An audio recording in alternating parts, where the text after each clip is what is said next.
Olá pessoal, seja muito bem-vindo a mais um Conexão Diálogo.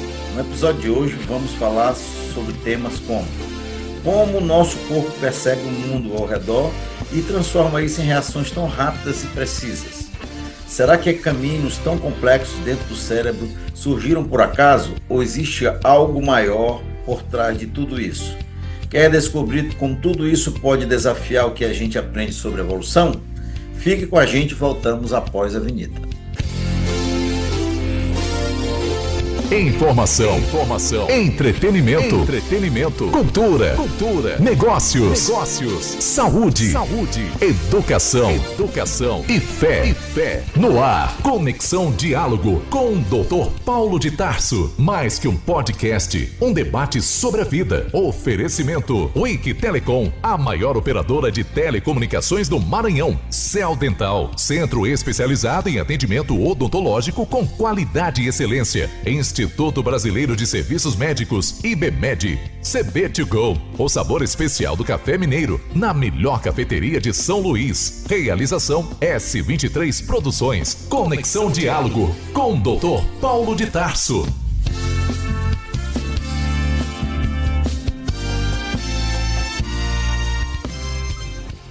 Conversaremos hoje com a doutora Olga Sueli Marques Moreira, que retorna ao Conexão Diálogo para aprofundar um tema fascinante, o sistema nervoso e seus mistérios. Olga é doutora em fisioterapia, professora da Universidade Federal de Sergipe e pesquisadora na área de neuroreabilitação, envelhecimento, morfologia e fotobiomodulação.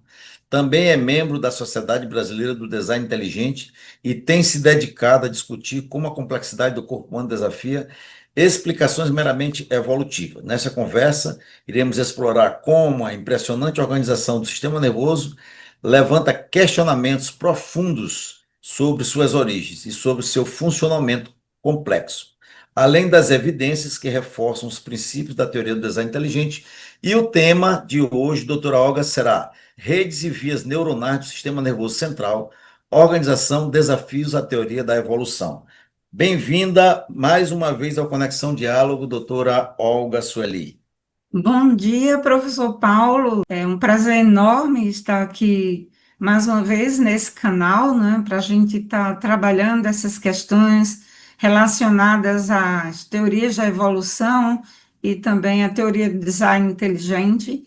Então, nós vamos ter uma palestra fascinante nessa manhã, onde nós vamos compreender, né, algumas vias neuronais, né, especificamente as vias neuronais aferentes e algumas redes neuronais, para compreendermos o padrão de complexidade que essas vias e redes neuronais apresentam no nosso cérebro aponta para um planejamento, aponta para um planejamento superior, né, que seria impossível, através de um processo evolutivo, tudo se auto-organizar espontaneamente. Então, é basicamente esse o objetivo central da nossa conversa de hoje.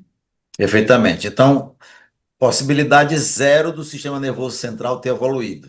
Com certeza. E nós vamos compreender um pouco sobre isso nessa live. Perfeito. Outras lives, nós podemos dar continuidade a esse assunto, porque, na verdade, não tenho condições de apresentar todo o assunto em uma live de aproximadamente 50 minutos a uma hora. Perfeito. Então, a gente pode fracionar o tema. Sim. Vou apresentar as vias aferentes e algumas redes neuronais. Aí, em um outro momento, a gente pode se programar para ver as vias eferentes. Nós vamos fazer uma espécie de série. Tá certo? Isso. Então, professora Olga, agora, depois dessa primeira pergunta, nós vamos dar continuidade à sua apresentação, tá bom? Ok. O tema da nossa palestra é redes e vias neuronais do sistema nervoso central, organização, complexidade, desafios, a teoria da evolução. Então, as vias neuronais do sistema nervoso central são formadas por feixes de fibras que são organizadas através dos axônios. Esses axônios conectam diferentes regiões do sistema nervoso central, como mostra nessa imagem, e, e essas conexões são realizadas entre o sistema nervoso central, os que é representado pelo cérebro, e a medula espinhal. Então, todo o encéfalo, ele é organizado pelo cérebro, cerebelo e tronco encefálico, estabelecem conexões entre si e, na sequência, essas informações são processadas e enviadas através da medula espinal via eferentes, e isso permite a comunicação e o funcionamento coordenado do sistema nervoso central, levando informações ao sistema nervoso periférico. Então, como que isso acontece? Nós temos aqui a unidade morfológica e funcional do sistema nervoso central, que é muito conhecida, né, e é denominada de neurônio. O neurônio, ele apresenta as seguintes partes: um corpo celular, no qual apresenta no seu interior o núcleo, e no interior do núcleo o material genético, que é o DNA. Então, o neurônio apresenta um corpo celular, os dendritos, que são as ramificações do corpo celular, um axônio, que é um prolongamento do corpo celular, que na sua extremidade terminal sofre algumas bifurcações, levando à formação do que são chamados pés terminais ou terminações neuronais. Então, o corpo celular do neurônio, que nessa imagem abaixo está representado em rosa, esse corpo celular ele fica localizado nessa parte do cérebro e do cerebelo também, formando o córtex cerebral. Como o corpo celular do neurônio apresenta uma pigmentação escura, tem pigmentos de melanina e também das células de gliais, né? Então, esse corpo celular, ele fica localizado aqui nessa extremidade, formando o corpo celular. Como ele apresenta uma coloração escura, então, nós dizemos, observamos que o cérebro, ele apresenta substância cinzenta por fora. O axônio, por outro lado, tem a bainha de mielina, e essa bainha de mielina, ela é formada por lipídios e apresenta uma coloração esbranquiçada. Por essa razão, o nosso córtex cerebral apresenta substância cinzenta por fora e substância branca por dentro, dada essa organização, porque o corpo celular apresenta pigmentação escura. Então, os agrupamentos desses axônios formam as projeções a partir dos corpos celulares, dos neurônios. Então, tudo isso aqui é projeção, toda essa região de substância branca. Essas vias de transferências de informação dentro do encéfalo e para a medula espinhal, essa transferência é conduzida exatamente através dessas vias axonais, que elas são organizadas através de milhares de axônios que ocupam localizações extremamente específicas e definidas no interior do nosso cérebro. Então, o padrão de localização é definido de acordo com o destino correspondente às funções que são controladas e executadas pelo córtex cerebral. Resumindo, o nosso córtex cerebral apresenta regiões específicas e definidas que controlam basicamente todas as funções do nosso corpo, com exceção as estruturas que são controladas pelo sistema nervoso autônomo, que aí já existem outras estruturas que são responsáveis por essa função. Olá, pessoal. Vocês que estão assistindo esse podcast Conexão Diálogo, nós queremos pedir para vocês que estão gostando do conteúdo que é feito com muito profissionalismo, muita capacidade, se inscreva, dê o seu gostei ou não gostei e comente também. Isso é muito importante para nós. Depois que você fizer isso, continue assistindo o nosso conteúdo. Um grande abraço. Então, nós vimos que o neurônio é a unidade morfológica e funcional, né, do nosso sistema nervoso. O nosso sistema nervoso, ele apresenta aproximadamente 96 bilhões de neurônios, fora as células da glia, né? As células da glia, ela ocupa os espaços entre os neurônios, formando uma estrutura como se fosse o esqueleto que mantém a forma da organização neuronal do nosso sistema nervoso central. Então, são aproximadamente 96 bilhões de neurônios e 95 bilhões de células da glia, que apresentam diversas funções, essas células da glia. E os nossos neurônios, eles estabelecem conexões entre si, formando sinapses. Então, como que essas sinapses acontecem? No axônio, tem esses pés terminais, né? Esses pés terminais aqui. E esses pés terminais são representados por essa estrutura. Então, cada pé terminal desse apresenta no seu interior as vesículas com os neurotransmissores. E lembrando que existem diversos neurotransmissores, porque cada área do cérebro vai executar uma função.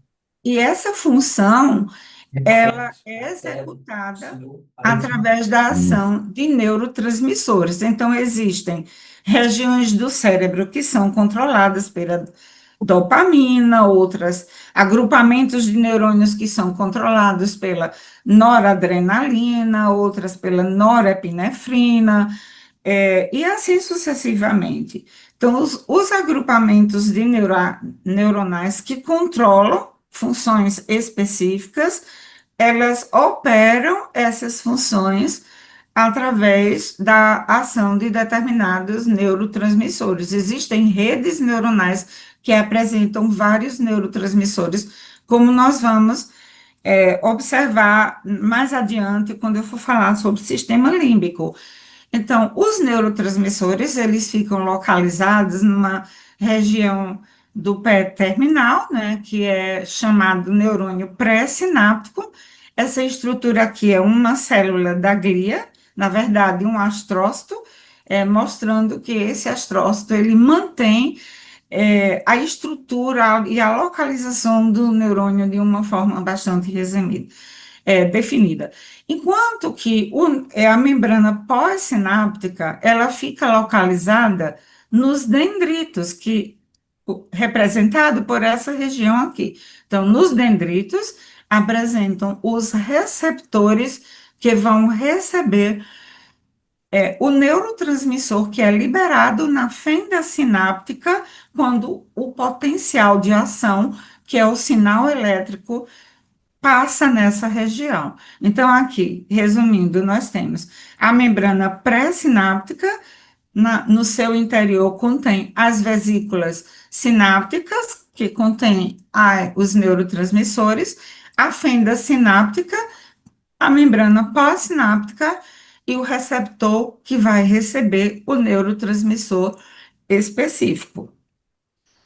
A forma de comunicação do sistema nervoso central é através de sinal elétrico e através de sinais químicos. Então, essa comunicação se dá através de uma mensagem eletroquímica. Então, é essa linguagem através da qual o sistema nervoso se comunica entre si e executa as suas funções, através de uma sinalização elétrica, que é o potencial de ação, e através da informação química. Então, quando esse potencial elétrico passa em cada pré-terminal desse, essas vesículas sinápticas se aproximam da membrana pré-sináptica e liberam os seus neurotransmissores específicos que vão ser acoplados aos receptores para executar a sua função. E assim nós temos neurotransmissores facilitatórios, neurotransmissores inibitórios e neurotransmissores modulatórios. Essas informações são extremamente importantes e ela está como base para o contexto posterior dessa palestra, certo? Porque sem essas informações não seria possível a gente compreender as vias neuronais que vão ser apresentadas subsequentemente. Então, nós temos também diversos tipos de neurônios, né, que entram dentro de um critério de classificação. Então, nós temos neurônios apolar, unipolar, pseudo-unipolar, bipolar e multipolar. Lembrando que os neurônios apolar e unipolar, eles só existem no período embrionário, porque no período embrionário a neurogênese é muito rápida. Então, o desenvolvimento de neurônio, ele acontece paulatinamente. Então, esses neurônios apolar e unipolar, eles são localizados no sistema nervoso do cérebro do embrião, e após o nascimento, apenas naquela idade na qual o recém-nascido vai estar com um sistema nervoso em processo de desenvolvimento ainda, ou seja, em torno de até no máximo 1 ano de idade. Esses dois tipos de neurônios são encontrados e eles são definidos, né, pela neurociência como neurônios que ainda não atingiram o seu desenvolvimento completo. Após o desenvolvimento do sistema nervoso, então, esses 3 tipos de neurônios são encontrados. O pseudo-unipolar, ele é encontrado nas estruturas que são localizadas nos gânglios paravertebrais. Ou seja, nós temos a medula espinhal, né, que é localizada no interior do canal vertebral, e quando o nervo periférico ele sai desse canal vertebral a partir da medula espinhal, a via aferente desse nervo periférico, ele apresenta gânglios. Esses gânglios são constituídos por corpos celulares de neurônios, do tipo de neurônio pseudo-unipolar, e esse corpo celular do neurônio, ele vai emitir 2 ramificações que são axônios. Um axônio vem para a periferia do corpo, que vai se conectar aos receptores periféricos, tipo, por exemplo, os receptores localizados na pele, que captam dor, informação de temperatura e etc., e um axônio muito mais longo, que ele vai conectar a informação que vem da periferia do corpo para o sistema nervoso central. Então, esse tipo de neurônio, ele é encontrado, o corpo celular do neurônio é encontrado nos gânglios do sistema nervoso periférico, especificamente na via aferente. Os neurônios bipolares, eles são localizados apenas em 3 regiões do corpo: na retina, nos gânglios da cóclea e nos gânglios do neurônio olfatório, que vai dar origem ao nervo olfatório. Apenas nessas regiões: na retina, no gânglio olfatório e no gânglio coclear. A maior parte dos neurônios encontrados no nosso organismo são multipolares. Mas a nossa discussão hoje, ela vai girar em torno dos neurônios pseudo-unipolares e unipolares, porque os neurônios multipolares, eles são responsáveis pela transmissão da maior parte das informações, tanto do sistema nervoso central para o sistema nervoso periférico, como do sistema nervoso periférico para o sistema nervoso central. Então, isso aí vai ser basicamente o conteúdo de uma outra aula, porque as vias que eu vou apresentar nessa aula de hoje, elas vão ser constituídas apenas pelos neurônios bipolares e pelos neurônios pseudo-unipolares. Então, estão aqui, mais uma vez, neurônio pseudo-unipolar, o corpo celular, ele dá origem a dois axônios, um neurônio bipolar, que dá origem também a dois axônios, e o neurônio multipolar, que tem um corpo celular, os dendritos e apenas um axônio. Então, o sistema nervoso central, ele é dividido em cérebro, cerebelo e tronco encefálico. O tronco encefálico, ele é dividido em mesencéfalo, a ponte e o bulbo.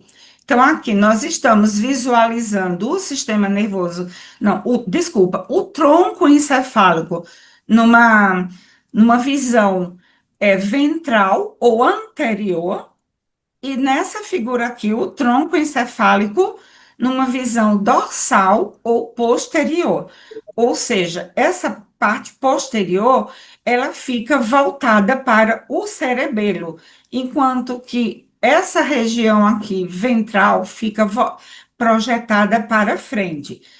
O tronco encefálico, ele se conecta com essa estrutura, que também faz parte do sistema nervoso central, que é a medula espinhal.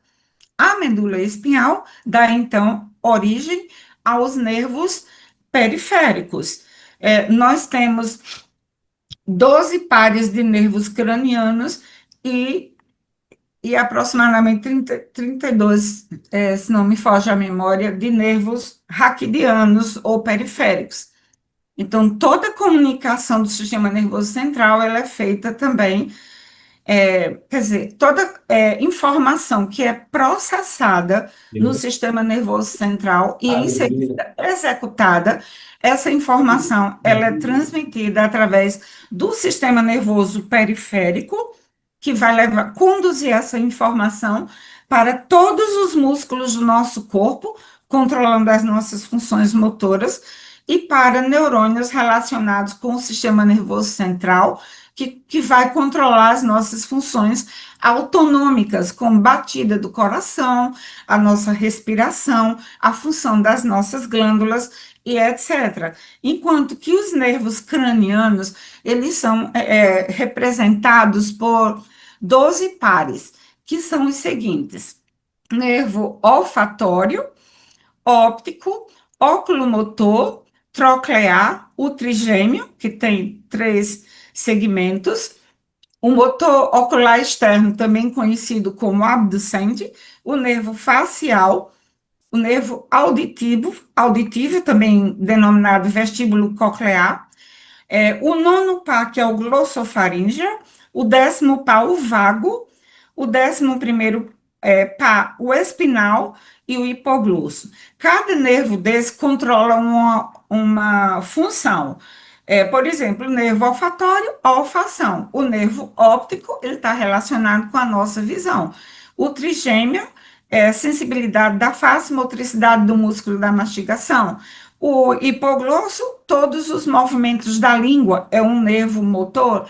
O espinal, os nossos movimentos da cabeça, de flexão, de extensão, e assim sucessivamente. Nessa aula de hoje, eu vou apresentar as vias neuronais aferentes de alguns desses nervos, e a partir daqui nós vamos analisar o nível de complexidade.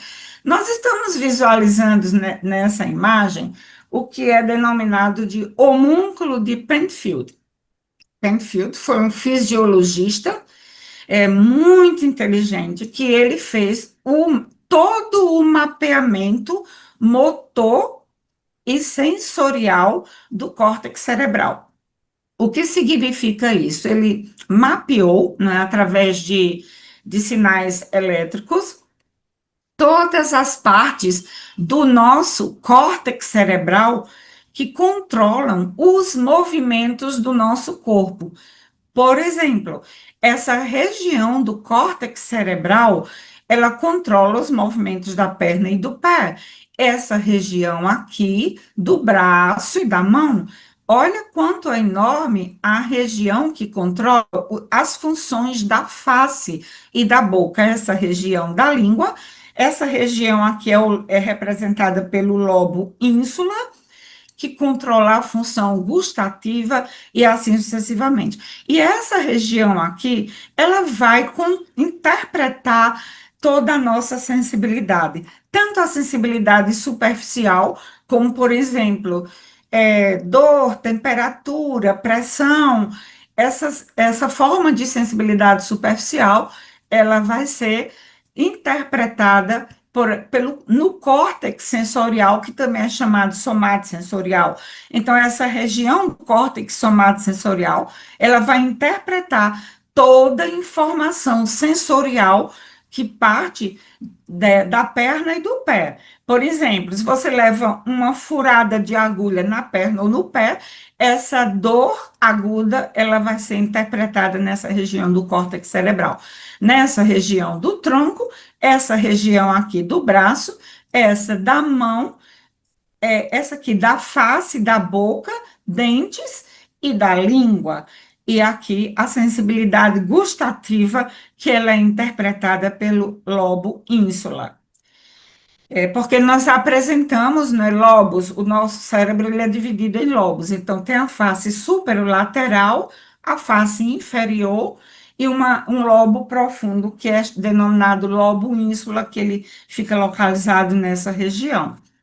Então, a região na face superolateral do cérebro, que é essa aqui, o córtex motor, que é todo esse córtex aqui, ele fica localizado nessa região aqui, certo? Enquanto que o córtex somatosensorial, que interpreta as nossas diversas formas de sensibilidade, tanto superficial como profunda, ele fica localizado nessa região aqui, ou seja, no lobo parietal, enquanto que o córtex motor fica localizado no lobo frontal. Então, é um nível de organização muito complexo e bastante definido, né, para ter surgido assim espontaneamente, né, por um processo natural, como que essas vias elas foram organizadas dentro do cérebro e elas se dirigiram, foram conduzidas para execução de funções em áreas específicas, né? Os comandos saem de forma específica naquelas áreas também específicas do córtex cerebral. E como que a nossa informação sensorial, ela parte também de áreas bem definidas e específicas no córtex somatosensorial para interpretar as nossas informações sensoriais, partindo daquelas regiões altamente definidas, com propriedades finamente executadas. Impossível isso ter surgido por um processo espontâneo. Então, uma mente inteligente está por trás e é responsável por essa organização. Então, a partir de agora, porque nós vimos apenas a introdução, porque sem essa introdução nós não compreenderíamos toda essa informação subsequente que nós vamos ver agora. Então, nós vamos ver agora a via do nervo olfatório. Então, o nervo olfatório, que é o primeiro par craniano, ele apresenta a sua origem, né, os seus axônios, que fica localizado no teto da cavidade nasal, então seria representado por essa região aqui. Sim, e a partir de agora, vou fazer um parêntese nesse momento, a partir de agora nós vamos trabalhar muito com neurônio 1, neurônio 2, neurônio 3. E para a via auditiva, porque essa é a única que apresenta neurônio 1, neurônio 2, neurônio 3 e neurônio 4, certo? Cada neurônio desse, ele é formado por agrupamentos de corpos celulares de neurônios que são localizados em gânglios. Então, mentalizem bem isso, neurônio 1, neurônio 2, neurônio 3. E na via auditiva, neurônio 4, é a única que tem o neurônio 4. Então, para a via do nervo olfatório, então o nervo olfatório ele é formado pelos nervos olfatórios, né? que os axônios, eles ficam, esses corpos celulares de neurônios, eles ficam localizados no teto da cavidade nasal, e o teto da cavidade nasal, ele é formado por uma estrutura óssea, que é essa estrutura aqui, que também é essa estrutura aqui, que é chamada de osso etmóide. Observem o nível de organização dessa estrutura óssea. Então, esse osso etmóide, ele apresenta uma lâmina. Essa lâmina é denominada lâmina crivosa do osso etmóide. Então, essa lâmina, ela apresenta vários orifícios, como vocês estão visualizando aqui. Tem vários orifícios.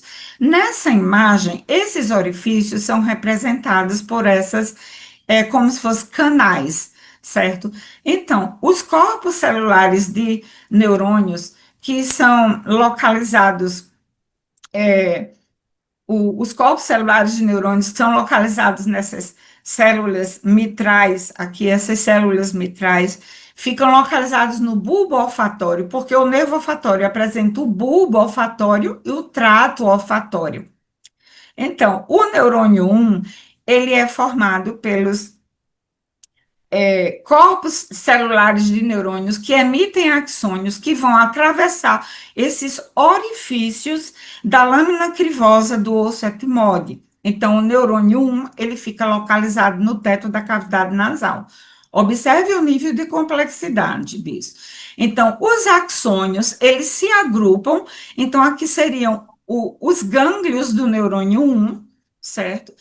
E aí, esses gânglios, cada um deles é formado por milhares de corpos celulares de neurônios que dão origem a axônios. Então, esses filetes aqui são axônios que se organizam e passam no interior desses orifícios do osso etmóide. E eles vão em direção ao bulbo olfatório, que é essa região. No interior do bulbo olfatório, nós vamos encontrar o neurônio 2, que são as células mitrais. Então, esse neurônio 2, ele é formado por agrupamentos de corpos celulares de neurônios, que vai enviar axônios através do trato olfatório, que é essa estrutura aqui. Então, o trato olfatório, ele vai se dirigir para a região do córtex cerebral, que é chamada de uncus, que é essa região, e a amígdala, ou também conhecido como corpo amigdalóide, que fica localizado no lobo temporal. E também vai se conectar com uma região pré-frontal inferior ao corpo caloso. E aí, dessa forma, nessa região, no uncus, no lobo pré-frontal do cérebro, abaixo do corpo caloso, do corno anterior do corpo caloso. Então, essa região do córtex cerebral vai interpretar a nossa função, o nosso sinal de olfação, ou seja, o cheiro que a gente capta do ambiente, quer seja um odor agradável ou desagradável, ele é captado por essas células que ficam localizadas no teto da cavidade nasal, conduz a informação para as células mitrais, que é o neurônio 2, depois essa informação vem por axônios mais longos no trato olfatório, e na sequência, esse odor que foi captado do ambiente, ele vai ser interpretado no uncus, no corpo amigdalóide, que fica localizado numa região mais profunda do lobo temporal, na parte anterior, e no lobo frontal. Então, o caminho, ou seja, a via da informação, desde a captação da informação pelos receptores que são localizados no teto da cavidade nasal, até a sua interpretação, ou seja, a interpretação da função nessas regiões do córtex cerebral. Na sequência, vem a devolutiva por vias eferentes que A partir do momento que o cérebro interpreta, ele vai devolver essa informação, e aí nós vamos perceber se o odor é agradável ou desagradável. Essa interpretação é feita nessas regiões do córtex cerebral.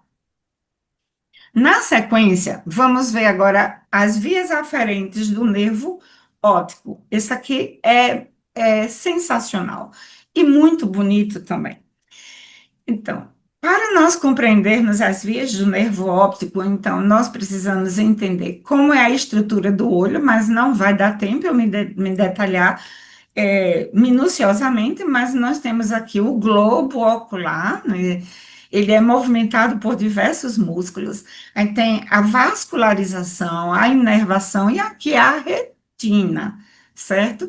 A retina é uma região do olho na qual dá origem ao nervo óptico, que é essa estrutura aqui em laranja. A retina, ela apresenta 10 camadas altamente organizadas e definidas. Dessas 10 camadas, eu vou destacar apenas 3, que são as seguintes. A camada formada pelas células que são chamadas bastonetes, que são essas células aqui. Então, tem os cones, essa aqui são os cones. Essas células, os cones, elas são conectadas com a segunda camada, que são essas aqui, os bastonetes. Então, cones, bastonetes, e depois, na sequência, vem as células ganglionares. Isso aqui é tudo interconectado com um nível de organização que chega a ser assombroso. Então, os cones são conectados a essas duas camadas que são formadas pela camada das células que são chamadas bastonetes, que subsequentemente são conectadas a essa camada que é chamada ganglionar. Então, nem a camada cone, nem os bastonetes são conectados, formam diretamente o nervo óptico, mas indiretamente formam, porque o nervo óptico, ele é formado diretamente a partir da camada ganglionar. Então, os cones, eles captam um determinado tipo de visão, os bastonetes, outros, e as células ganglionares, outro tipo de sinalização da visão. Por exemplo, os cones, eles são, quando você está num ambiente escuro, por exemplo, você entra, digamos, no sanitário, está ali um ambiente totalmente escuro. Daqui a pouco, se você não acender a luz, você já vai conseguir enxergar algumas coisas do ambiente. Então, essa adaptação da visão ao escuro, ela é realizada pelos cones, certo? Os bastonetes captam a visão de cor em ambiente claro. E as células ganglionares, elas captam esses dois tipos de informação e conduzem ao nervo óptico. Então, como é essa via de transmissão de informação? Então, nós temos aqui na parte posterior do globo ocular a retina. Eu não vou entrar em detalhes, porque é muita informação, mas tem a retina temporal e a retina nasal. Então, a retina, ela vai dar origem ao nervo óptico, que seria essa região aqui. O nervo óptico, ele vai cruzar numa região chamada quiasma óptico. O quiasma óptico dá origem ao trato óptico, que vai fazer conexão com o tálamo no corpo geniculado lateral do tálamo. Esse corpo geniculado lateral do tálamo vai dar origem às radiações ópticas, que são esses axônios aqui, e esses axônios, eles vão estabelecer conexões com o córtex visual primário, que fica localizado no lobo occipital do cérebro, ou seja, nessa parte posterior do cérebro. Então, Na parte posterior do cérebro, que é chamado lábios do sulco calcarino, lábios do sulco calcarino, é a região visual primária que vai interpretar os nossos sinais visuais que estão sendo captados pela retina. Quando essa informação é captada, é interpretada, porque também tem as áreas de associação dessa região, porque a interpretação do sinal nervoso que é captado pela retina, ele vai primeiro para as áreas de associação. Aí interpreta, elimina, essas áreas elas interpretam, associam, eliminam informações desnecessárias, consolidam essa informação, envia essa informação para os lábios do sulco calcarino, que é a área visual primária do córtex cerebral, e faz a devolutiva para o globo ocular através de vias eferentes, mas essas vias eferentes eu não vou detalhar nesta aula. A gente está trabalhando aqui apenas as vias, algumas vias aferentes. Vamos ver agora as vias do nervo trigêmeo. O nervo trigêmeo, ele é assim denominado porque ele apresenta três componentes, ou seja, três ramificações. É um ramo oftálmico, que vai fazer a inervação do globo ocular, um ramo maxilar, que vai fazer a inervação dessa região, e o ramo mandibular. Então, o nervo trigêmeo, ele é responsável pela sensibilidade da face e pela motricidade dos músculos da mastigação.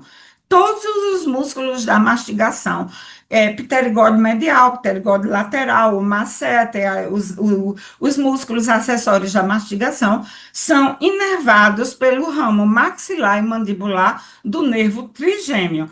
Enquanto que o ramo oftálmico, ele vai ser responsável pela sensibilidade e motricidade também do globo ocular. Então, esse nervo trigêmeo, ele apresenta uma via bastante definida e específica e complexa no interior do nosso sistema nervoso central. Então, o neurônio 1, ele é localizado nos gânglios, nos gânglios que são denominados gânglios trigeminais, no interior do nervo trigêmeo. Então, essas bolinhas aqui, digamos assim, são gânglios, e esses gânglios são denominados gânglios trigeminais. Então, os corpos celulares de neurônios do neurônio 1 está localizado nesse segmento do nervo trigêmeo, que seria essa região aqui. Então, esses corpos celulares de neurônios, eles dão origem a axônios que se dirigem ao sistema nervoso central. Então, esses axônios, eles vão estabelecer conexão com o neurônio 2. Esse neurônio 2, são gânglios que são localizados no trato espinal do nervo trigêmeo, que é essa região. Então, vocês observem aqui que tem umas bolinhas, esses são gânglios, que são corpos celulares de neurônios, portanto, o neurônio 2, que fica localizado nesse trato espinal do nervo trigêmeo. Esses corpos celulares de neurônios, eles enviam axônios. Então, esses axônios, eles fazem uma inflexão ascendente, ou seja, em direção cranial, e vai estabelecer conexão com o neurônio 3, que fica localizado no tálamo, ou seja, no núcleo ventral posterolateral do tálamo. Então, esses gânglios que são localizados no tálamo correspondem ao neurônio 3, da via trigeminal. Esses neurônios que ficam localizados no núcleo ventral póstero, lá no póstero medial do tálamo, eles vão enviar outros axônios. Esses axônios, eles vão se projetar para a região do córtex cerebral, que vai interpretar a sensibilidade da face e a motricidade dos músculos da mastigação. Ou seja, determinadas vias elas vão para a área somatosensorial. Por quê? Vai interpretar a sensibilidade da face. Ou seja, se eu estou tocando, furando, se tem algo quente tocando meu rosto, então vai para a área somatosensorial do córtex cerebral, que vai interpretar essa sensibilidade. Mas também o nervo trigêmeo, ele é responsável pela motricidade dos músculos da mastigação. Então, essa via que parte do tálamo, né, desse núcleo ventral medial do tálamo, ele vai se projetar para a área motora do córtex cerebral, que vai informar, ou seja, que vai emitir uma informação eferente e vai dizer, olha, é para você mastigar, por exemplo, porque chegou o alimento na boca, então você precisa mastigar. Então, esse comando, ele é dado pelo córtex motor, enquanto que a sensibilidade pelo córtex sensorial. Vocês imaginem que, se um agrupamento, a gente vê aqui complexidade irredutível, né, que é um pilar da TDI. Porque se o paciente, por exemplo, se uma pessoa sofreu uma lesão no tálamo, nessa região onde estão localizados esses gânglios, já foi embora a função de interpretação da sensibilidade da face. Se o neurônio, se a lesão vai acontecer nos corpos celulares de neurônios que levam a informação para a área motora, já foi embora a função de mastigação, por exemplo. Então, é complexidade irredutível. A gente vê aqui complexidade especificada também, e a questão do ajuste fino também. Como é que a evolução construiu isso aqui de uma forma aleatória, fazendo com que essas vias ocupassem exatamente essas regiões no bulbo, na ponte e no Tem. tálamo. O agrupamento de neurônios no tálamo é algo que chega a ser assim assombroso, é um nível de organização muito grande que existe no nosso cérebro, portanto, impossível de ter surgido por um processo evolutivo. Na sequência, nós vamos ver a via aferente auditiva. Essa é muito bonita também e muito complexa. Então, a nossa via auditiva, né, as informações elas são originadas numa estrutura chamada cóclea, que está muito próxima de outra estrutura que fica localizada no aparelho auditivo interno, que é chamado de labirinto. Então, os, os gânglios cocleares, eles ficam localizados no interior dessas estruturas da cóclea, porque a cóclea, ela apresenta esse nível de organização, e no interior de cada abertura dessa, existe os gânglios cocleares. Então, esses gânglios cocleares, eles vão dar origem ao nervo auditivo que vai penetrar entre o sulco bulbo pontino. Aqui é a ponte, aqui é o bulbo no tronco encefálico. Então, como que essa estrutura é ajustada, também é um ajuste fino, que é um pilar da TDI, com esse nível de organização é complexo. Então, na via auditiva aferente, nós temos o neurônio 1. O neurônio 1, ele fica localizado nesses gânglios, ó, no gânglio espiral da cóclea. Então, esses axônios, que são axônios curtos, eles vão estabelecer conexão com o neurônio 2, que é no núcleo coclear dorsal. Na sequência, esses gânglios que são localizados no núcleo coclear dorsal, eles vão vão ser conduzidos para o lado oposto. Essa projeção para o lado oposto é chamada de corpo trapezoide. Então, todos os axônios que são originados do neurônio 2 vão formar o corpo trapezoide e vão ascender e vão estabelecer conexões com vários núcleos que são localizados no leminisco lateral da via auditiva. Esse leminisco lateral, que são vias formadas por axônios, eles vão estabelecer conexão com o neurônio 3, que é localizado no colículo inferior, representado por essa estrutura em escuro. Então, o neurônio 3, ele vai dar origem a axônios muito curtos, que vão estabelecer conexão com o neurônio 4, que fica localizado no corpo geniculado medial do tálamo. Então, a via auditiva é a única via que tem 4 neurônios. Só lembrando, o que são esses 4 neurônios? Neurônio 1 formado por agrupamento de corpos celulares de neurônios, e esse agrupamento dá origem a gânglios. E esses gânglios, eles vão partir de cada corpo celular do neurônio, formando um axônio.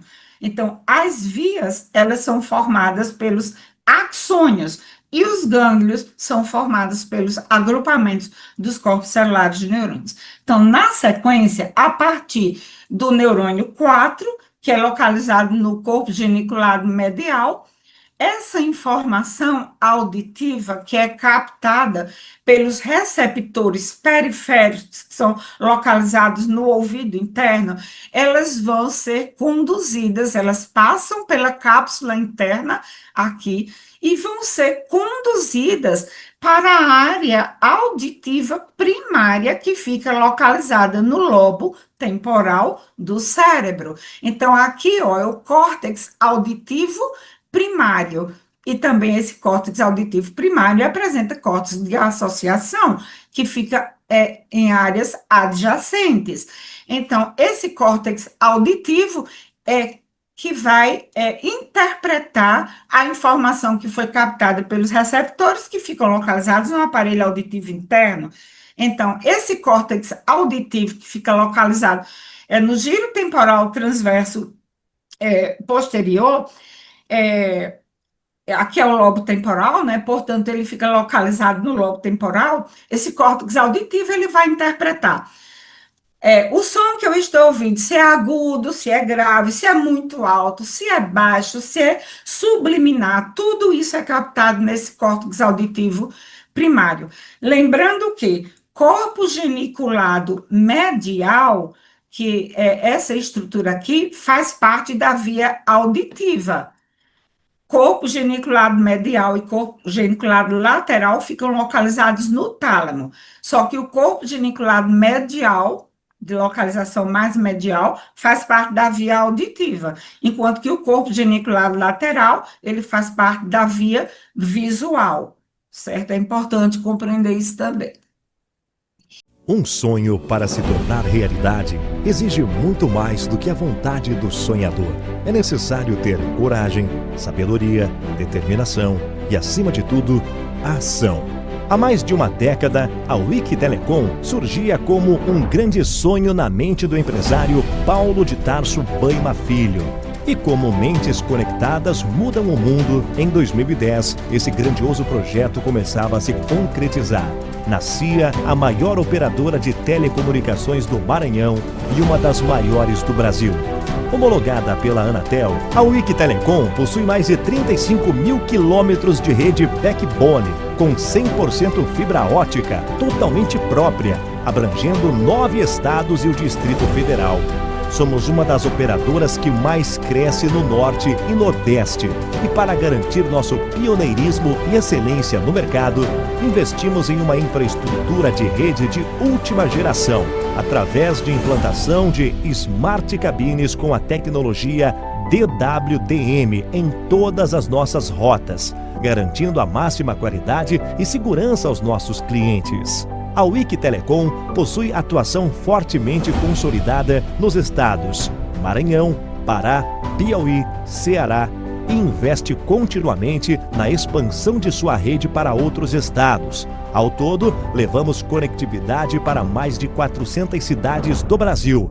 oferecendo um atendimento de excelência a clientes residenciais, empresariais, provedores de internet ISP e governamentais. A Wiki oferece os serviços de internet banda larga, link dedicado, LAN to LAN, construção e manutenção de redes FTTH e Metro, telefonia fixa IP e soluções de data center, como armazenamento de dados em nuvem e hospedagem física de equipamentos dos clientes, utilizando toda a qualidade, segurança e infraestrutura dos nossos 2 data centers, sendo um deles considerado o maior data center do estado do Maranhão.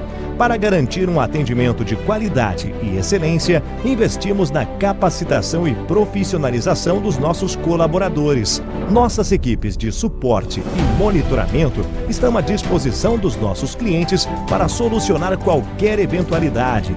Para consolidar ainda mais nossa hegemonia, nossa rede foi construída em anel com total redundância, sendo 100% própria, ou seja, sem a necessidade de terceirização de transporte, além de oferecer segurança e proteção anti-DDoS. E para garantir a máxima eficiência em conectividade, estamos conectados aos principais IX nacionais e a 9 IX internacionais. E ainda com o objetivo de oferecer mais oportunidade de alcance aos nossos clientes, fazemos swap de rede com outras grandes operadoras do Brasil. Nossa principal meta é continuar avançando e conectando muito mais pessoas ao mundo, através das nossas soluções em conectividade. Por isso, investimos continuamente em novas tecnologias para garantir mais oportunidades e um futuro melhor para todos. Wiki Telecom, construindo futuros através da conectividade. Olá pessoal, eu sou Vitória Ribeiro e estou hoje no Céu Dental, um dos patrocinadores do podcast Conexão Diálogo.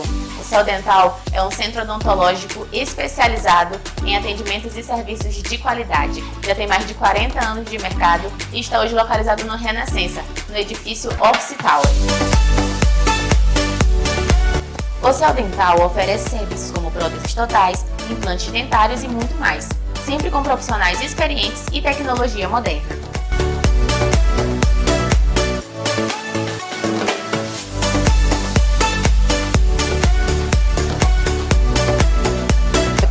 Quer agendar uma consulta ou fazer uma avaliação? Basta entrar em contato através do número 98 32 21 4174.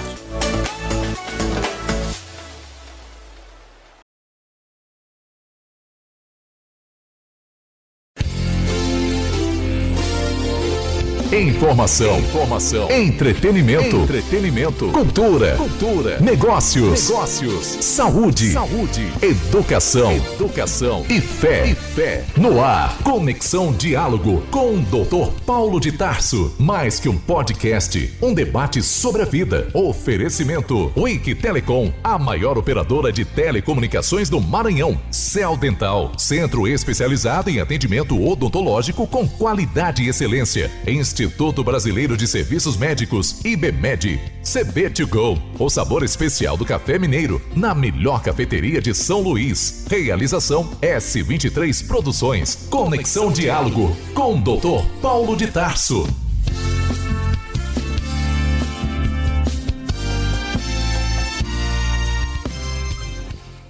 As vias vestibulares. Então, nós temos vias vestibulares conscientes e inconscientes, mas eu não vou me deter nessa questão. Eu vou apresentar apenas a via vestibular. Então, o neurônio 1 da via vestibular, ele fica localizado no gânglio vestibular.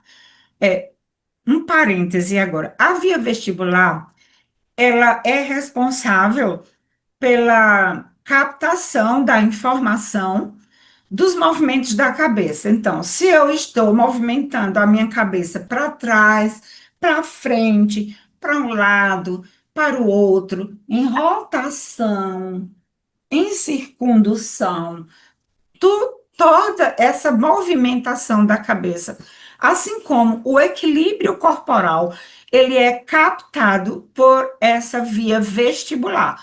O neurônio 1 dessa via vestibular fica localizado no gânglio vestibular. Então, os corpos celulares do neurônio 1 estão localizados nessa região.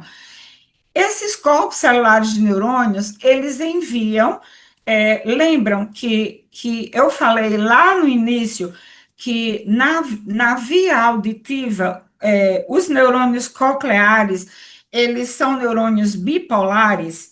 Pronto, esses corpos celulares de neurônios bipolares, eles ficam localizados nesse gânglio, que é o neurônio 1. Então, esses corpos celulares de neurônios, eles enviam dois axônios, um axônio curto e um axônio longo. O axônio curto são esses aqui. Para onde esses axônios vão?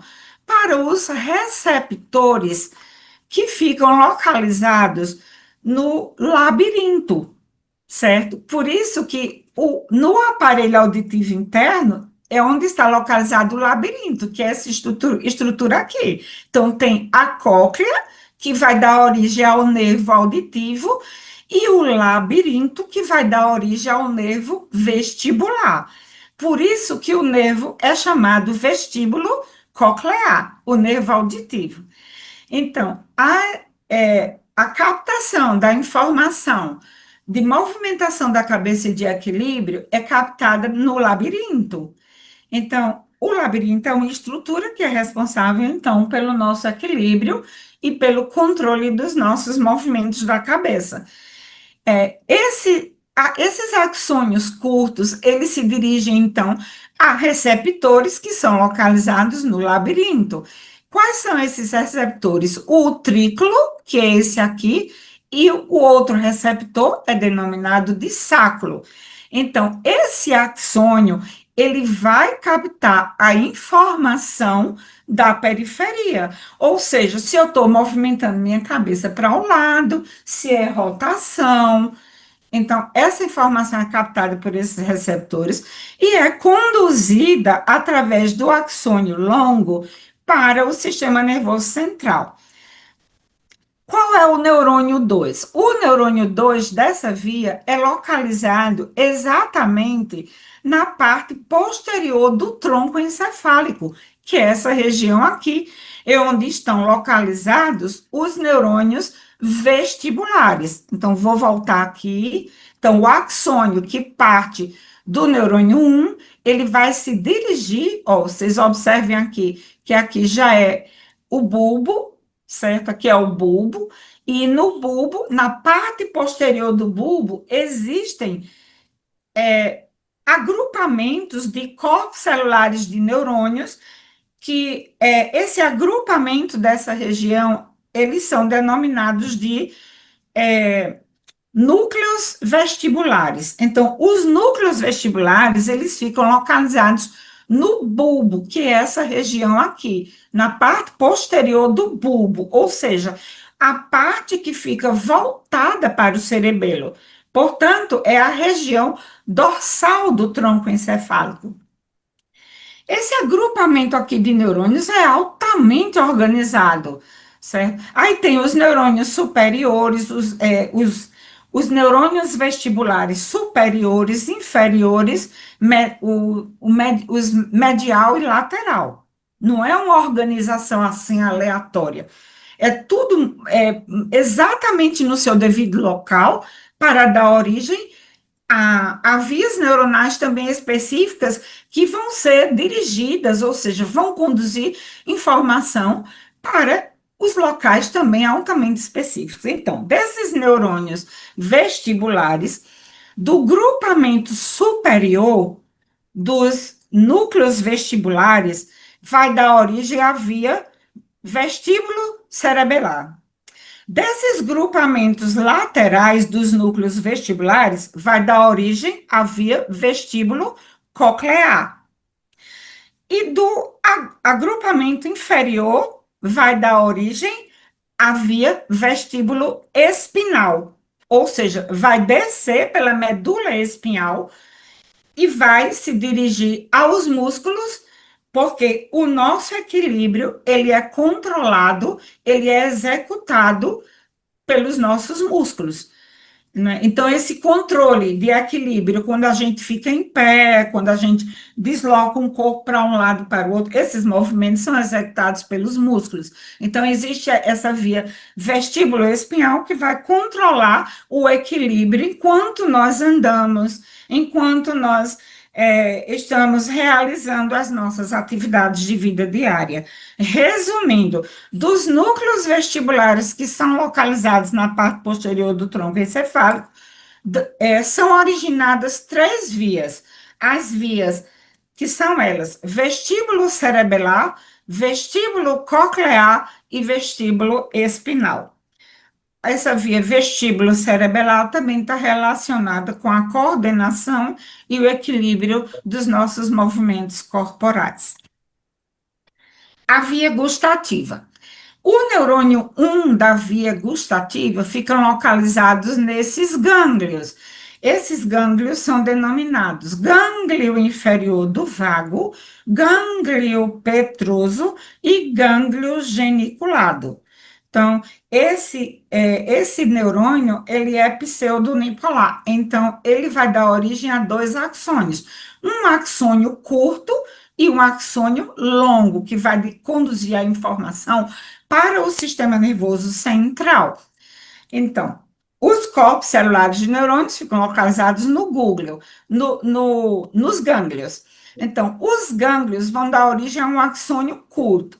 Esse axônio curto, essa via gustativa, a informação, ela é conduzida através do nervo glossofaríngeo, que é o nono par. Então, esses gânglios, eles fazem parte do nervo glossofaríngeo e do nervo vago. Então, o axônio curto, ele vai captar a informação gustativa, ou seja, dos sabores, da região anterior da língua e da região lateral da língua, porque a região posterior da língua, onde estão localizadas as papilas gustativas, essa informação ela é captada pelo nervo intermédio, que faz parte do nervo facial, que é o sétimo par craniano, mas a sensibilidade da região anterior da língua e da região lateral da língua, ela é captada através do nervo glossofaríngeo, que é o nono par craniano.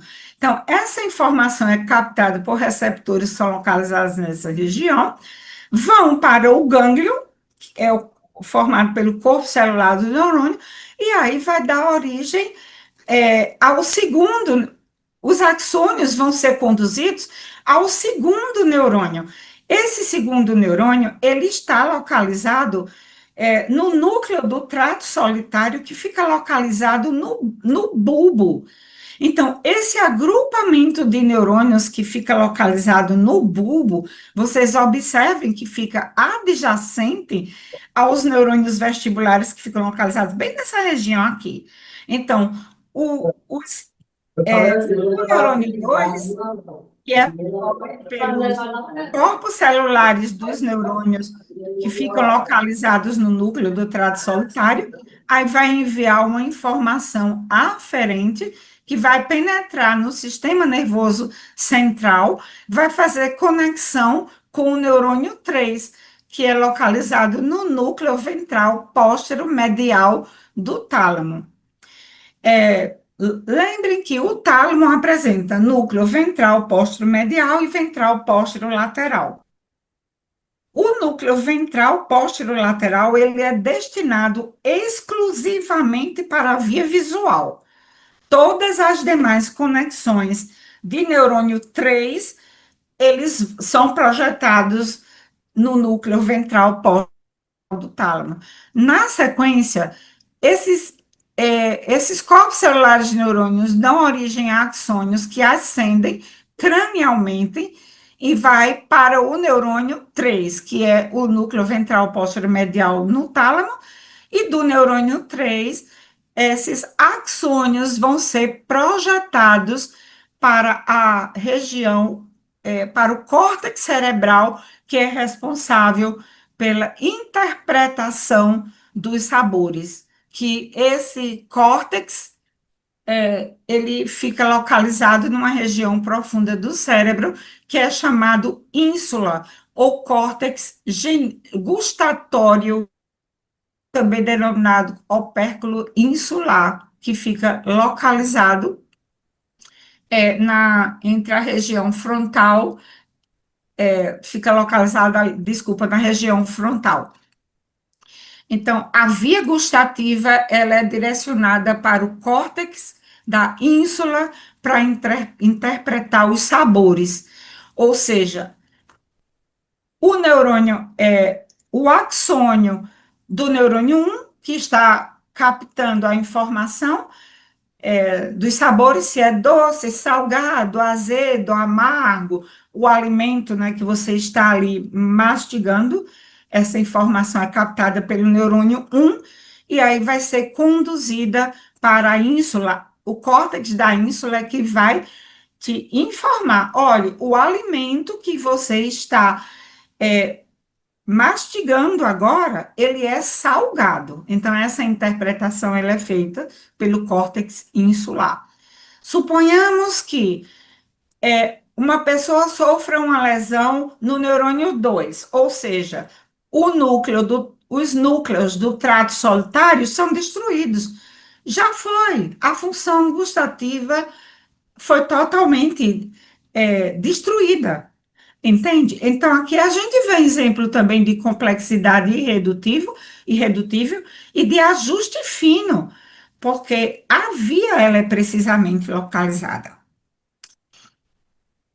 Aqui nós temos o sistema límbico, eu não vou me deter muito, a gente pode deixar aprofundamento Sim. desse assunto para uma aula, porque sistema límbico daria uma aula de 1 hora, mas eu vou apenas apresentar as estruturas, né? O sistema límbico, ele é formado por esse córtex, né, que é chamado de giro do cíngulo, o tálamo, o hipotálamo. O hipotálamo é o órgão central do sistema límbico, aqui é o tálamo, aqui é o núcleo caudado, que é um dos núcleos da base, a amígdala cerebral, que fica localizada na cauda do núcleo caudado, também faz parte do sistema límbico.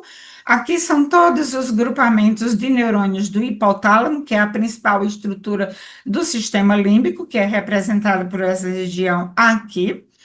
E lembrando que o sistema límbico, o hipotálamo, ele está relacionado com todo o controle das nossas funções autonômicas. Então, são vários agrupamentos de neurônios que formam o hipotálamo, que vão conduzir para o córtex cerebral informações sobre sede, aí tem o neurônio específico, sobre sono, sobre batimentos cardíacos, sobre frequência respiratória, se os batimentos cardíacos estão muito acelerados, é tudo interpretado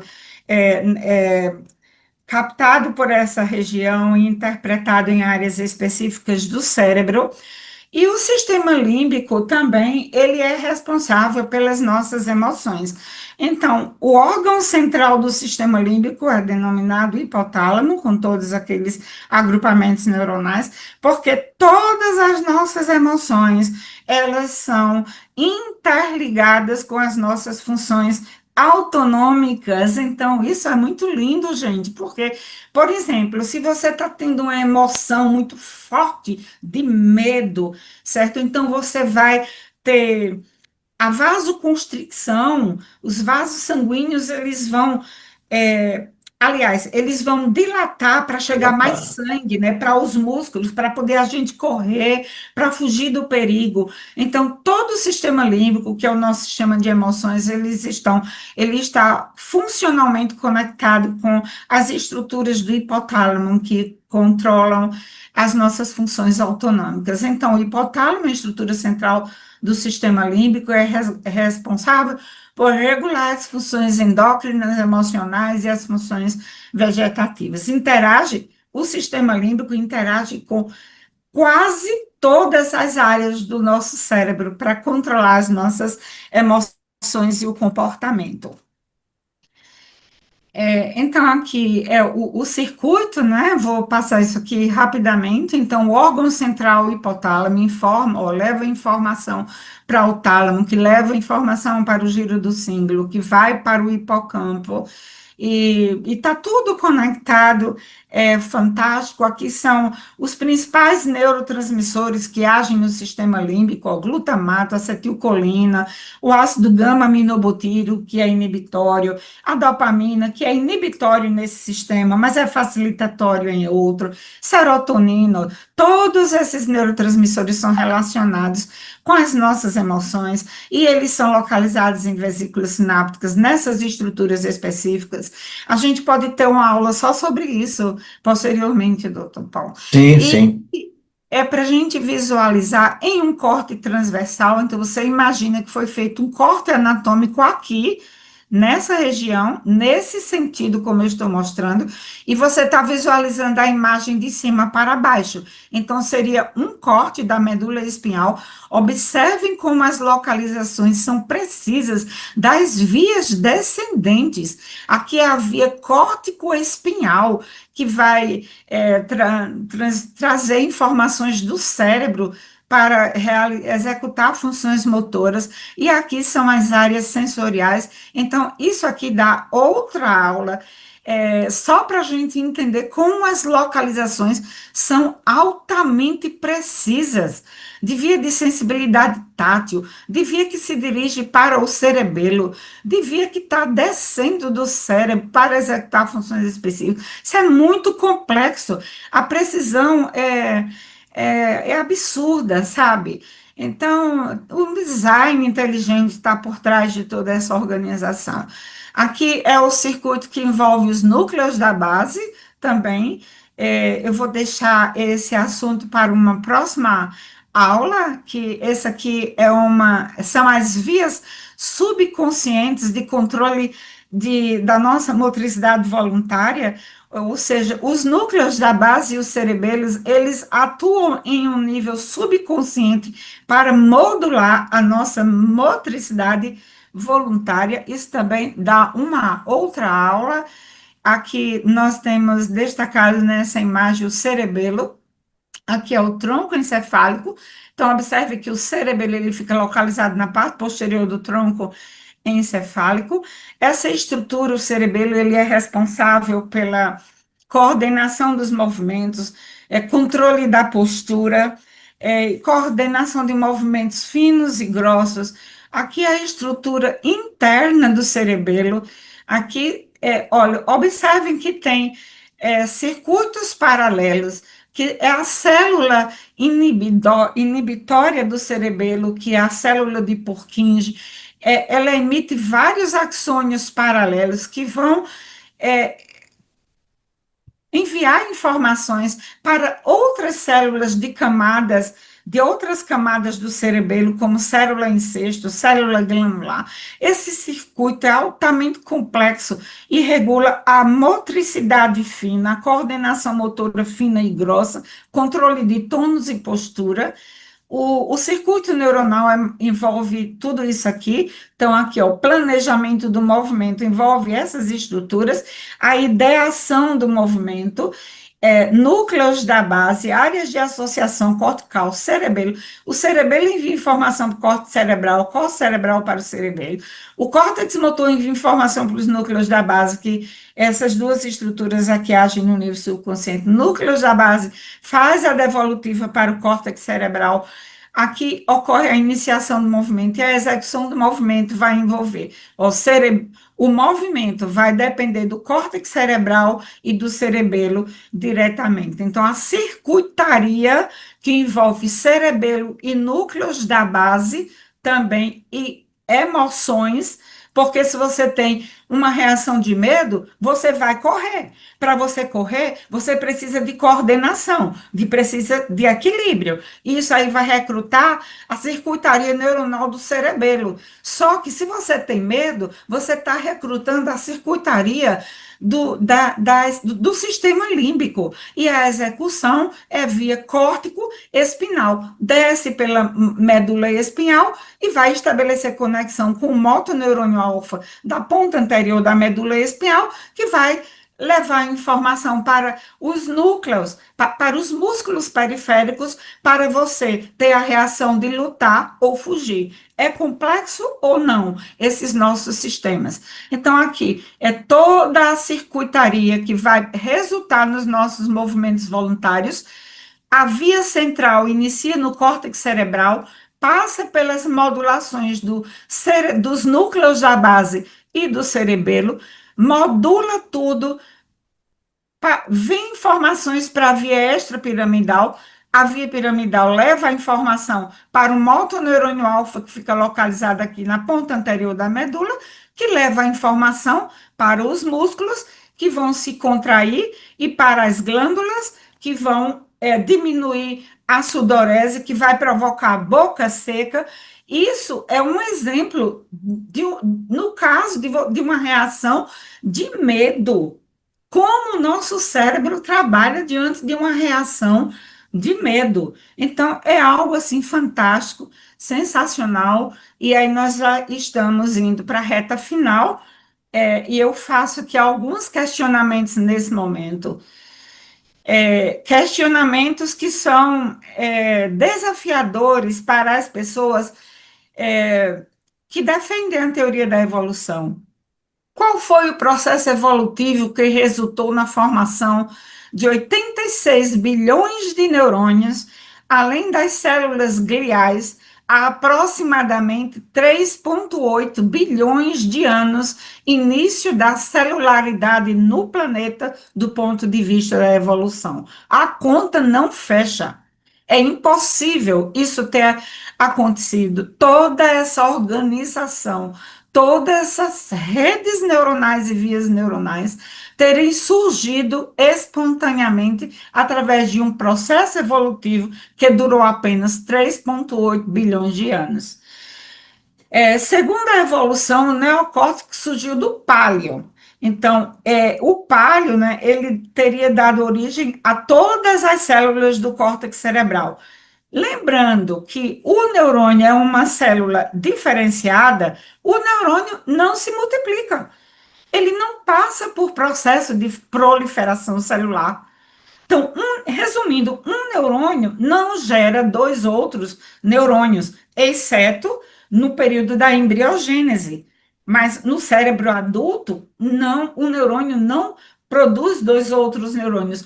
Então, existe uma impossibilidade de proliferação massiva dos neurônios que constituíram o córtex cerebral. Isso aí constitui uma forte evidência contra a evolução do sistema nervoso, a partir da celularidade que teria iniciado em 3,8 bilhões de anos.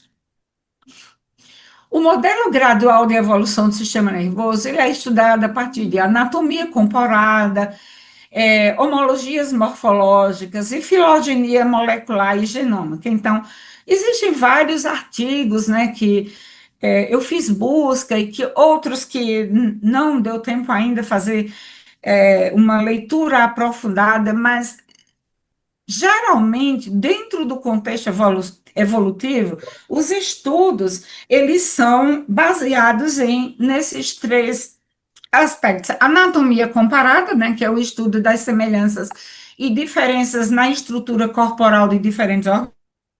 Na homologia morfológica, que estuda a relação entre estruturas corporais que possuem a mesma origem evolutiva, mesmo que possam ter formas diferentes e desempenhem funções distintas. Então, assim, fica comparando, sabe, a anatomia do cérebro de artrópodes com vertebrados. É uma impossibilidade evolutiva absurda. Filogenia molecular e genômica também, que estuda as similaridades, né, e diferenças de sequenciamento de DNA, RNA e proteínas na questão da diferenciação neuronal. Eu vi um estudo que falou que o sistema nervoso originou de canais iônicos. Estudo, porque os canais iônicos, para existirem, precisavam ter a membrana celular pronta. A membrana celular é a ação de uma mente inteligente. Membrana celular é algo altamente complexo, que daria uma aula aqui também. Então, as pesquisas sobre a evolução do sistema nervoso explica a evolução de estruturas complexas e de padrões morfológicos e funcionais finamente ajustados, como são encontrados nas vias e estruturas do sistema nervoso central. Não existe nenhuma evidência científica sobre o surgimento de neurônios através de processos naturais, até que prove o contrário. Porque uma coisa é você ter uma evidência científica sustentada de forma empírica, através de um processo experimental.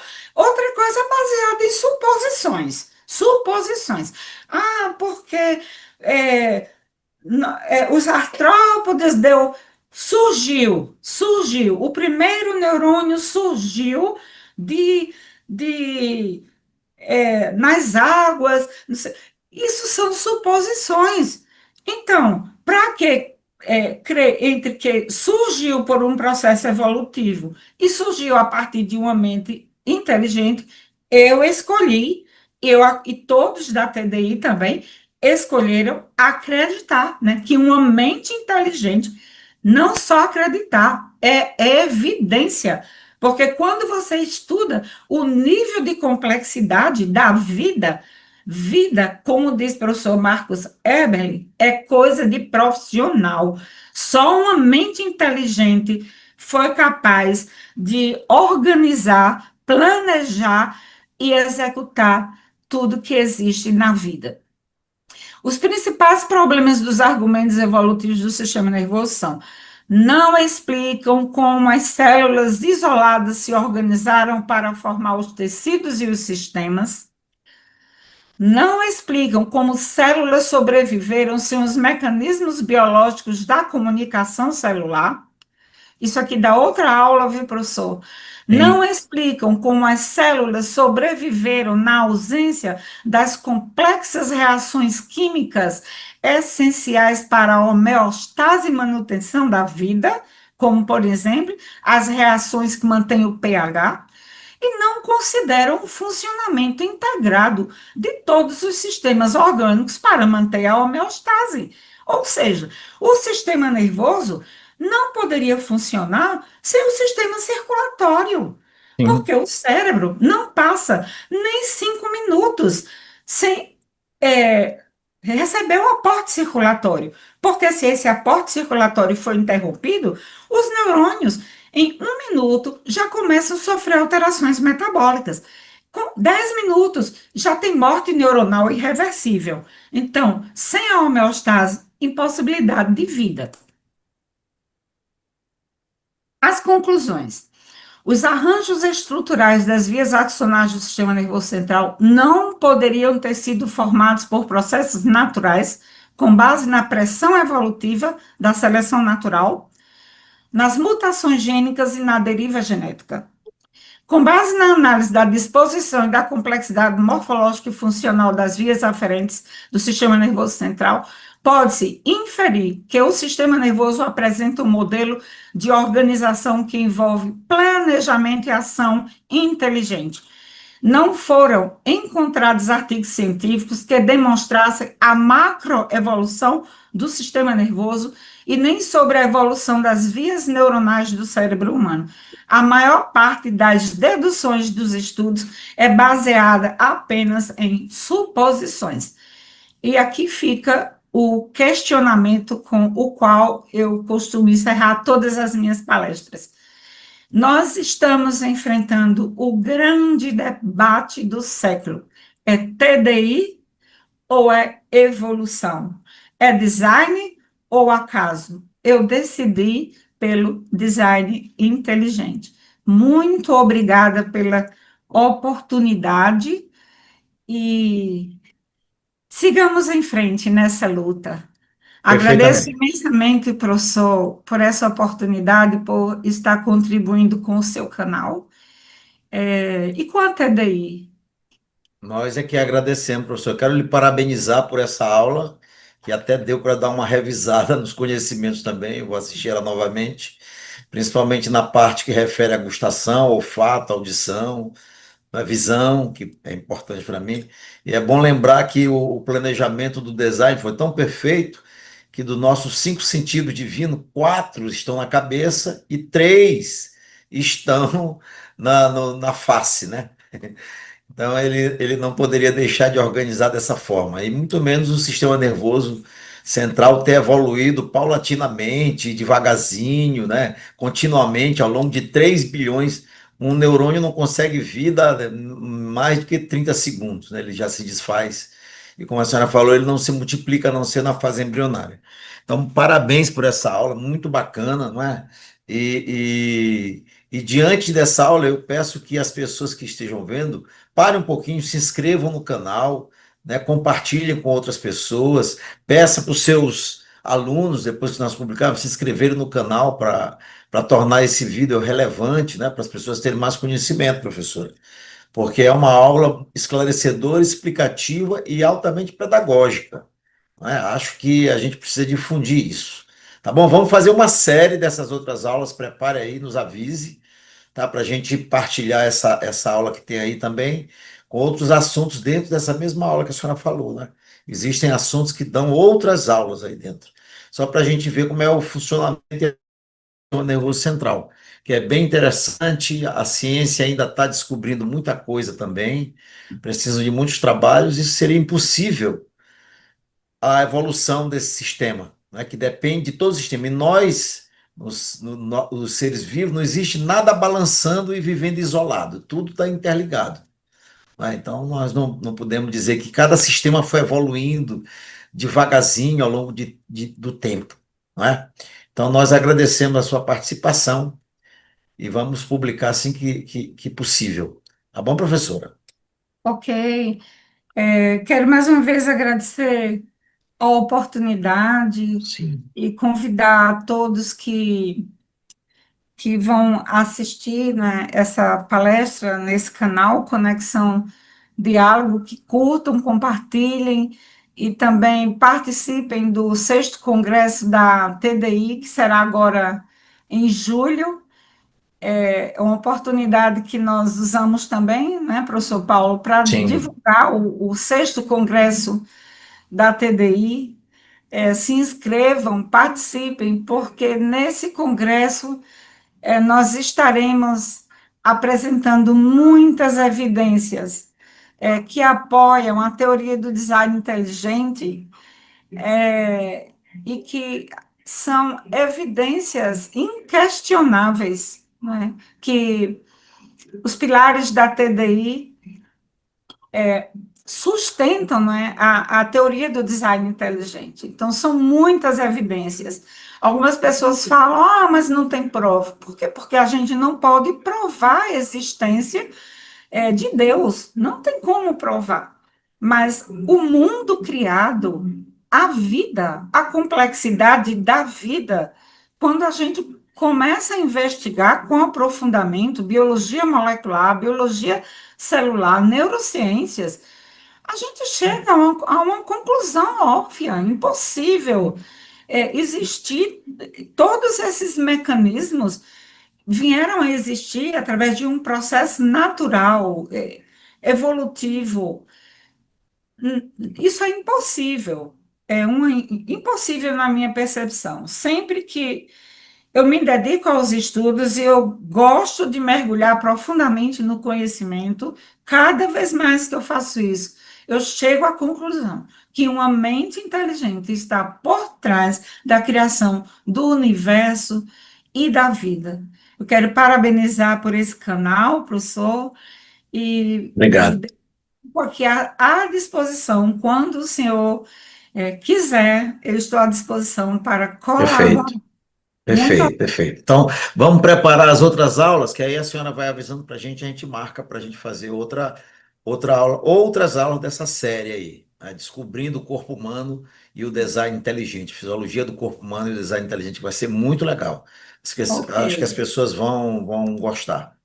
Tá bom, professora? Bom dia para a senhora. ok. Deus abençoe a sua vida, a sua família, a sua filha. Tá? Amém. Abraço aos sergipanos aí, né? Uma hora dessa, ou a senhora vem aqui, ou eu vou aí conhecer essas cidades maravilhosas aí. Tá bom? Grande abraço, bom Ok, dia tá para a senhora. certo. Até logo. Abraço para todos também. Tchau. Obrigado. Até logo. A Wiki Telecom, maior operadora do Maranhão, com mais de 35 mil quilômetros de rede, oferece serviços com condições exclusivas para clientes empresariais e provedores ISP. A Wiki possui a tecnologia DWDM em toda a sua rede, possibilitando o fornecimento de velocidades acima de 100 GB em canais independentes com a menor latência, proteção anti-DDoS e redundância. Wiki Telecom, conectando os maiores provedores de norte a sul do Brasil. 98 99122 7918. Olá pessoal, eu sou Vitória Ribeiro e estou hoje no Céu Dental, um dos patrocinadores do podcast Conexão Diálogo. O Céu Dental é um centro odontológico especializado em atendimentos e serviços de qualidade. Já tem mais de 40 anos de mercado e está hoje localizado no Renascença, no edifício Office Tower. O Céu Dental oferece serviços como próteses totais, implantes dentários e muito mais, sempre com profissionais experientes e tecnologia moderna.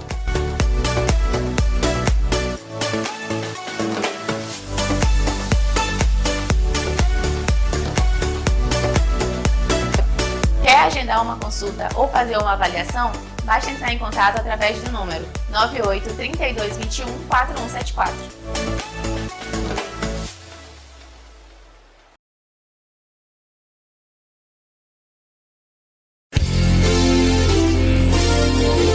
Informação, entretenimento, cultura, negócios, saúde, educação e fé. No ar, Conexão Diálogo com o Dr. Paulo de Tarso. Mais que um podcast, um debate sobre a vida. Oferecimento Wiki Telecom, a maior operadora de telecomunicações do Maranhão. Céu Dental, centro especializado em atendimento odontológico com qualidade e excelência. Instituto Brasileiro de Serviços Médicos, IBMED. CB2Go, o sabor especial do café mineiro, na melhor cafeteria de São Luís. Realização S23 Produções. Conexão Diálogo com o Dr. Paulo de Tarso.